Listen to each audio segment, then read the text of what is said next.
اعوذ باللہ من الشیطان الرجیم بسم اللہ الرحمن الرحیم وَيُعَذِّبَ الْمُنَافِقِينَ وَالْمُنَافِقَاتِ وَالْمُشْرِكِينَ وَالْمُشْرِكَاتِ الظَّانِّينَ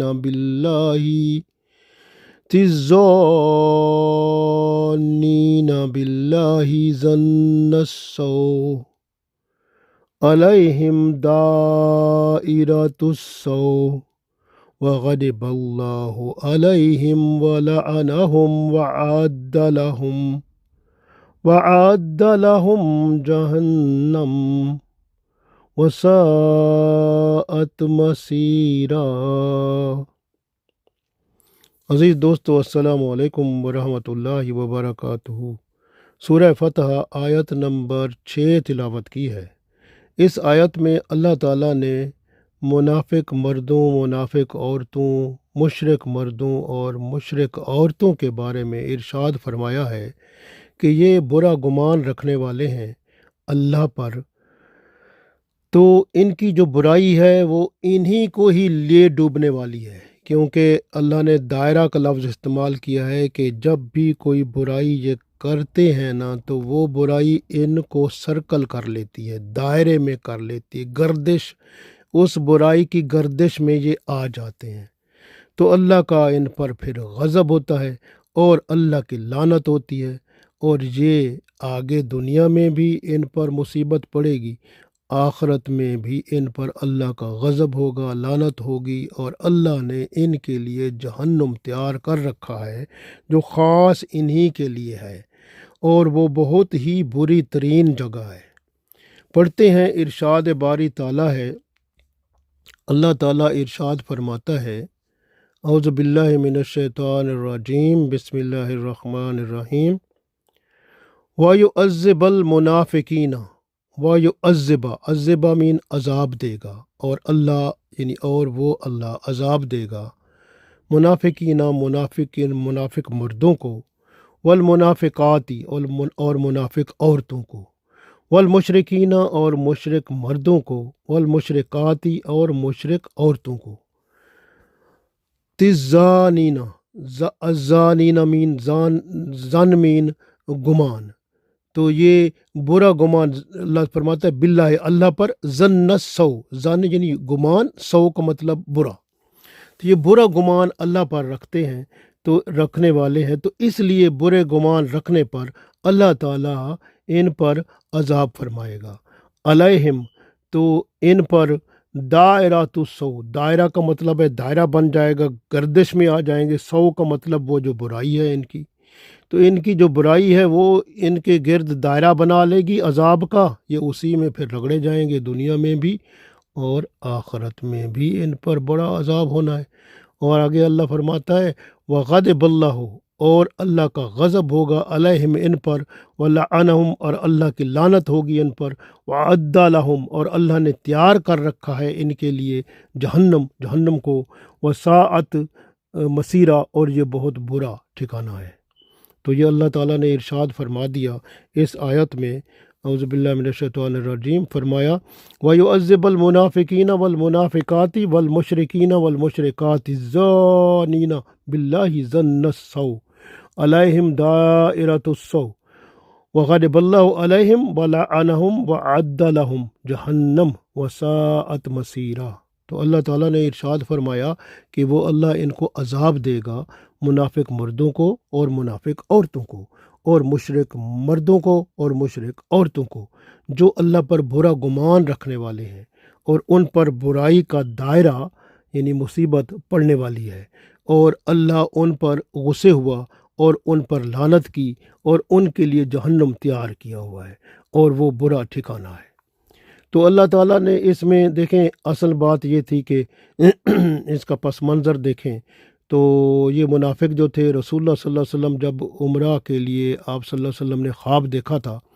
پھر اس خواب کی، کیونکہ نبیوں کے جو خواب ہوتے ہیں، رسولوں کے، وہ سچے ہوتے ہیں۔ اللہ کے رسول صلی اللہ علیہ وسلم نے خواب دیکھا کہ وہ طواف کر رہے ہیں، تو آپ صلی اللہ علیہ وسلم نے عمرے کی نیت سے لوگوں میں اعلان کر دیا کہ ہم چلتے ہیں۔ تو یہ منافق جو تھے،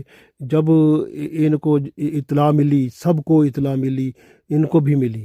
تو یہ طے ہو گیا تھا کہ اب یہ جو تھے منافق جو تھے، انہوں نے یہ سوچ لیا کہ مسلمانوں کے ساتھ اگر ہم جائیں گے تو گمان کیا انہوں نے کہ مسلمان تو جو مشرکین مکہ ہیں وہ ان کے ساتھ لڑیں گے، ان کو تو قتل کر دیں گے، یہ تو قید کر لیے جائیں گے، واپس تو آ نہیں سکیں گے، تو ہم ان کے ساتھ گئے تو ہم بھی مر جائیں گے، ہمیں بھی قتل کر دیا جائے گا، اس لیے ہم جاتے ہی نہیں ہیں۔ تو پھر انہوں نے گمان برا کیا، تو یہ کہا کہ اللہ تعالیٰ ان کو نہیں بچائے گا، یہ قتل ہی کر دیے جائیں گے۔ تو یہ جو ہے نا، پھر حالانکہ یہ گمان الٹا انہی پر پڑ گیا، جب بدر میں، جنگ بدر میں مشرک قتل کر دیے گئے، بڑے بڑے سردار سب گئے اور کچھ قید کر لیے گئے۔ تو یہ اللہ تعالیٰ نے جب ان کو دکھایا تو پھر ان کو تنگی ہوئی اندر سے، تو اللہ تعالیٰ ان پر یعنی غضب فرماتا رہتا ہے۔ تو یہ حدیبیہ، میں نے عرض کیا حدیبیہ کا جو مقام تھا، وہاں پر کوئی بھی منافق شریک نہیں تھا، یعنی رسول اللہ صلی اللہ علیہ وسلم کے ساتھ کوئی منافق نہیں گیا تھا۔ جب صلح حدیبیہ ہو رہی تھی اس وقت بھی آپ صلی اللہ علیہ وسلم کے ساتھ جو صحابہ کرام رضوان اللہ علیہم اجمعین تھے، ان میں کوئی منافق شریک نہیں تھا۔ منافقوں نے کیونکہ گمان کیا تھا کہ وہ مسلمان اب واپس نہیں آئیں گے اس سفر میں، وہ کوئی اور منافق کیوں نہیں آئے تھے؟ دوسری وجہ یہ تھی کہ یہ لالچی لوگ ہیں، یہ جو ہے نا مال غنیمت کو اگر ہو تو پھر کوئی چلتا ہے، تو مال غنیمت تو اس میں تھا نہیں، کیونکہ یہ کوئی جنگ تو نہیں تھی، یہ تو زیارت کے لیے جا رہے تھے، عمرہ شریف کرنے کے لیے، تو اس لیے کوئی منافق ساتھ آیا ہی نہیں۔ تو مسلمان تو محض رضائے الہی کے لیے گئے تھے نا، تو یہ تو لالچی لوگ ہیں تھے، جو مال غنیمت ملے یا کچھ ہو تو پھر یہ جاتے ہیں، یہ اس وجہ سے کوئی منافق بیچ میں آپ صلی اللہ علیہ وسلم کے ساتھ تھا ہی نہیں۔ تو منافقوں نے گمان کیا تھا، جو پیچھے رہ گئے تھے، کہ مشرکین مکہ تو مسلمانوں کو تباہ برباد کر دیں گے، یہ واپس یہ سلامتی کے ساتھ مدینہ نہیں پہنچ سکیں گے۔ یہ سمجھتے تھے کہ مسلمانوں کو قیدی بنا لیا جائے گا، انہیں قتل کر دیا جائے گا۔ عبداللہ بن ابی جو تھا، اس نے کہا کہ محمد صلی اللہ علیہ وسلم یہ گمان کرتے ہیں کہ جب اہل مکہ سے صلح کر لیں گے یا مکہ کو فتح کر لیں گے تو ان کا کوئی دشمن کیا باقی نہیں رہے گا؟ کیا ایرانی اور رومی نہیں ہیں؟ تو اللہ تعالیٰ نے واضح طور پر اگلی آیت میں پھر فرما دیا کہ جو ہے نا، آسمانوں اور زمین کے لشکر اللہ کے ہیں، رومی جو ہیں اور ایرانی جو ہیں، ان کے لشکروں سے اللہ کے لشکر زیادہ ہیں۔ اگر مسلمانوں پر کوئی لشکر ان کا حملہ کرے گا تو اللہ کے لشکر ان کو تہس نہس کر دیں گے۔ تو غور کریں کہ یہ جو ہے نا، اس میں ایک اور بات بھی ہے جو بڑی اہم ہے، اور ہم لوگ اس کو خیال میں نہیں لاتے، کیونکہ مال اور اولاد کی محبت جو ہوتی ہے ہمارے اندر اللہ اور اس کے رسول صلی اللہ علیہ وسلم کی محبت سے بڑھ جاتی ہے۔ تو یہ جو ہے، یہ منافقت کی نشانی ہے۔ منافق ہوتا ہی وہی ہے جس میں اللہ اور اس کے رسول صلی اللہ علیہ وسلم کی محبت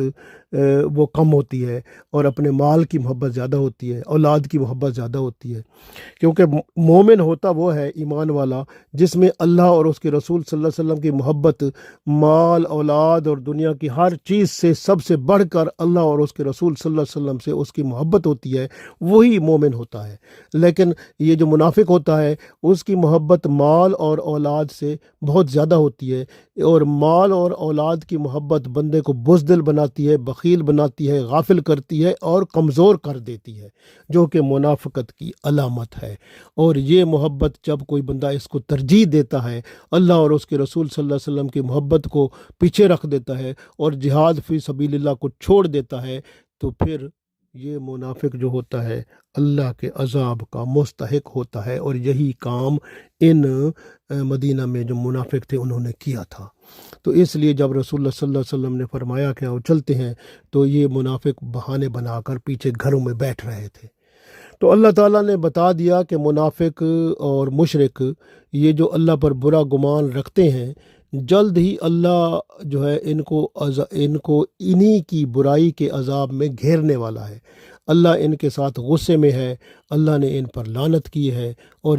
جہنم میں ان کے لیے جگہ تیار کر لی ہے جو بہت بری ہے۔ وَأَعَدَّ لَهُمْ جَهَنَّمَ وَسَاءَتْ مَصِيرًا، تو اللہ تعالیٰ نے فرما دیا، تو اللہ کا عذاب ان پر ہے۔ وَغَضِبَ اللَّهُ عَلَيْهِمْ اللہ کا عذاب ہے اور اللہ نے ان پر لعنت کی ہے، وَلَعَنَهُمْ، تو ان پر لعنت بھی اللہ نے کی ہے۔ تو یہ ہے حالت ان کی۔ تو اس وجہ سے اللہ تعالیٰ نے فرما دیا کہ یہ جو ہے یہ یعنی منافق جو تھے یہ مسلمانوں کے بارے میں برے برے خیالات رکھتے تھے اور گمان رکھتے تھے۔ یہ چیزیں سب اللہ کو ناگوار ہے۔ اللہ تو ایمان والوں کے خلاف بات سننا ہی نہیں چاہتا۔ ایمان والے اللہ کے دوست ہوتے ہیں۔ اللہ کا عذاب اس لیے جو ہے ان پر آتا ہے کیونکہ یہ مومنین کے بارے میں برا گمان رکھتے ہیں، رسول اللہ صلی اللہ علیہ وسلم کے بارے میں برا گمان رکھتے ہیں اور اللہ کے بارے میں برا گمان رکھتے ہیں۔ تو یہ اس وجہ سے اللہ کے غضب اور لعنت کا شکار ہوتے ہیں، دنیا میں بھی آخرت میں بھی ہوں گے۔ تو منافق اور مشرکین کا ذکر کٹھے فرمایا ہے یہاں پر، کیونکہ ان میں مماثلت پائی جاتی ہے۔ جو مشرک ہوتا ہے نا وہ اللہ کے سوا کسی اور کی عبادت کرتا ہے، لیکن وہ ظاہری طور پر شو کرتا ہے کہ میں مشرک ہوں۔ لیکن جو مومن ہوتا ہے، جو منافق ہوتا ہے نا، جو منافق ہوتا ہے وہ اندر کا وہ کافر ہوتا ہے، کیونکہ مشرک تو باہر سے ہی کافر نظر آتا ہے نا، تو جو منافق ہوتا ہے نا وہ اندر کا کافر ہوتا ہے۔ وہ دل میں اوپر سے نمازیں پڑھے گا آپ کے ساتھ، اوپر سے ظاہری طور پر بڑا مسلمان بنا پھرے گا آپ کے ساتھ، اور دل میں اللہ کے سوا کسی اور کا ہوگا وہ۔ تو اس لیے یہ منافق جو ہوتا ہے نا یہ اندر کا کافر ہے، اور یہ اس کے لیے جہنم میں جو حساب کتاب اللہ نے بنایا ہے تو اس میں جہاں پر مشرک کو ڈالا جائے گا اس منافق کو اس سے بھی زیادہ سخت جہنم والی جگہ پر ڈالا جائے گا۔ تو منافق کا جو عذاب ہے مشرک سے بھی زیادہ ہے۔ تو رسول اللہ صلی اللہ علیہ وسلم نے سفر مکہ سے پہلے مدینہ کے قرب و جوار پیغام بھیجا تھا کہ ہمارے ساتھ سفر میں شریک ہوں۔ منافقین نے بہانے بنا کر سفر میں جانے سے معذرت کر لی تھی، جس کا ذکر آگے آئے گا انشاءاللہ۔ تو یہاں پر ایک شان نزول اس کا جو ہے وہ یہ ہے کہ جب عبداللہ بن ابی منافقوں کے جو سردار تھے اس نے ایمان والوں کی فضیلت سنی رسول اللہ صلی اللہ علیہ وسلم سے، جب آیتیں پڑھ کر سنائی گئیں سورہ فتح کی، تو خاص طور پر 5ویں آیت، تو اللہ تعالیٰ نے ان کے گناہ معاف کر دیے ہیں، انہیں جنت میں جانے کی خوشخبری بھی سنا دی گئی ہے، اور انہیں اللہ تعالیٰ نے دوزخ کی سختیوں اور عذاب سے بچا لیا ہے۔ جب اس منافقوں کے سردار عبداللہ بن ابی نے یہ سنا تب وہ دوڑتا ہوا رسول اللہ صلی اللہ علیہ وسلم کے پاس آیا اور کہنے لگا، یا رسول اللہ صلی اللہ علیہ وسلم، ہم بھی تو انہی جیسے ہیں جن پر اللہ کا کرم ہو گیا ہے، ہمارے لیے اللہ کے پاس کیا ہوگا؟ تو پھر اللہ تعالیٰ نے یہ آیت نازل فرمائی۔ تو اللہ تعالیٰ نے ارشاد فرمایا تمہارے لیے کیا ہے، وَيُعَذِّبُ الْمُنَافِقِينَ وَالْمُنَافِقَاتِ، تمہارے لیے عذاب ہے، اللہ عذاب دے گا تمہیں منافق مردوں کو اور تم منافق عورتوں کو بھی ساتھ، والمشرکین والمشرکات، اور مشرک مردوں اور مشرک عورتوں کو بھی ساتھ ہی عذاب دے گا۔ کیوں؟ ظَانِّينَ بِاللَّهِ ظَنَّ السَّوْءِ، کیونکہ آپ اللہ پر برا گمان رکھتے ہیں۔ علیہم دائرۃ السوء، تمہارا گمان جو ہے وہ دائرے کی شکل میں تمہارے اوپر مصیبت پڑنے والی ہے اس کی۔ وغضب اللہ، اور اللہ کا غصہ ہے تم پر، وَلَعَنَهُمْ، اللہ کی لعنت بھی ہے، وَأَعَدَّ لَهُمْ جہنم، اور اللہ نے تمہارے لیے جہنم تیار کر رکھی ہے، وَسَاءَتْ مَصِيرًا، اور جو بہت برا ٹھکانہ ہے۔ جب اس کو پتہ چلا نا یہ ہے تمہاری بھی میری حالت، تو یہ ہے یہ اب، کیونکہ یہ تھا منافق جو تھے ان کے لیے اللہ کا جواب، یہ جو منافقوں کے سردار نے اللہ کے رسول صلی اللہ علیہ وسلم کے سامنے آیا تھا تو اللہ نے ان کا جواب دے دیا۔ تو یہ منافقین اور مشرکین نے پھر اسلام کو پھیلتے ہوئے بھی دیکھا، اسلامی فتوحات کو بھی دیکھا، تو بڑے پریشان ہوئے کہ ہم تو یہ کہتے تھے یہ جو دین ہے ختم ہو جائے گا، یہ اسلام کے بارے میں انہوں نے کافروں کی بڑی مدد کی، تو لیکن یہ کافروں کے جاسوس ہوتے تھے، جو بھی ہوتا تھا ادھر خیال ادھر کافروں کو بتا دیتے تھے، تو یہ حسرتیں پھر ان میں جمع ہوتی رہیں، اور یہ جو ہے نا ان کا پھر اللہ تعالیٰ نے ان کو مسلمانوں کو ترقی دی، مسلمانوں کو عروج دیا، ان کو ذہنی عذاب میں مبتلا کر دیا گیا۔ آخرت کا عذاب جو ہے ان کے لیے بہت بڑا ہے، جو کافروں اور مشرکوں سے بھی بڑھ کر ہے۔ منافق آپ صلی اللہ علیہ وسلم کے ساتھ عمرہ کے لیے جانے سے محروم رہے، یہ دیکھیں سب سے بڑی محرومی ہے نا، بیت رضوان سے بھی محروم رہے، اور اللہ تعالیٰ کے بارے میں غلط خیال رکھے کہ اللہ تعالیٰ ان مسلمانوں کو کافروں کے ذریعے تباہ کر دے گا، یہ خیال رکھے، اور یہ کہتے تھے کہ یہ مسلمان جا رہے ہیں قتل کر دیے جائیں گے یا قید کر دیے جائیں گے۔ راستے میں مدینہ شریف آتے ہوئے سورہ فتح جب نازل ہوئی، اگر وہ منافق ہوتے سنتے اور اگر ہو سکتا ہے ان میں سے کوئی ایمان لے آتے، صحیح اندر سے پاک ہو جاتے، اور آپ صلی اللہ علیہ وسلم کو مبارکباد دیتے جب دوسری آیت سنی تھی، پھر خود ہی